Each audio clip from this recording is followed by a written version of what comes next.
नमस्कार शेतकरी मित्रांनो. आज आपण पाहणार आहोत पिकाच्या वाढीसाठी योग्य सामो कसा निवडावा याबाबत माहिती.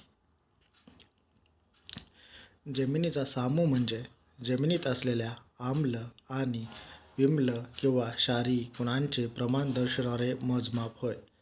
हे मूल्य 1 ते 14 या स्केलमध्ये मोजले जाते.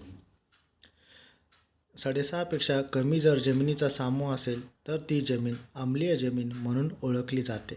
6.5 ते 7.5 दरम्यान जमिनीचा सामो असेल तर ती जमीन उदासीन म्हणजे सर्वोत्तम जमीन म्हणून ओळखली जाते.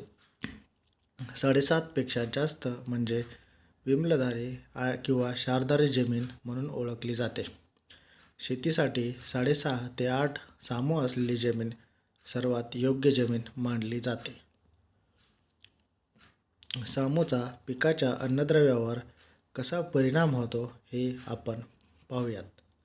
सामो 5.5 पेक्षा कमी असेल तर ती जमीन जास्त आम्लीय जमीन असते.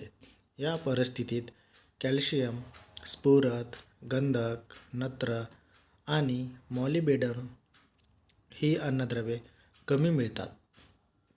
लोह, मॅंगनीज, ॲल्युमिनियम ही अन्नद्रव्ये जास्त होतात. त्यामुळे पिकावर विषारी परिणाम होऊ शकतो. स्फुरद उपलब्ध राहत नाही. त्यामुळे जर जमिनीचा सामो 8.5 पेक्षा जास्त असेल तर ती जमीन जास्त क्षारी जमीन असते. यामध्ये सोडियमचे क्षार वाढतात. जमीन चोपण किंवा खारट होते. पाण्याचा निचरा नीट होत नाही.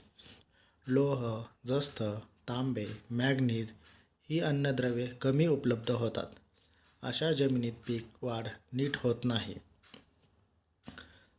सर्वोत्तम सामो 6.5 ते 8 दरम्यान जी जमीन आहे त्या जमिनीचा सामो हा सर्वोत्तम सामो असतो. बहुतेक सर्व अन्नद्रव्ये यामध्ये उपलब्ध होतात. विविध पिकांची वाढ चांगली होते. ही जमीन शेतीसाठी आदर्श मानली जाते. धन्यवाद.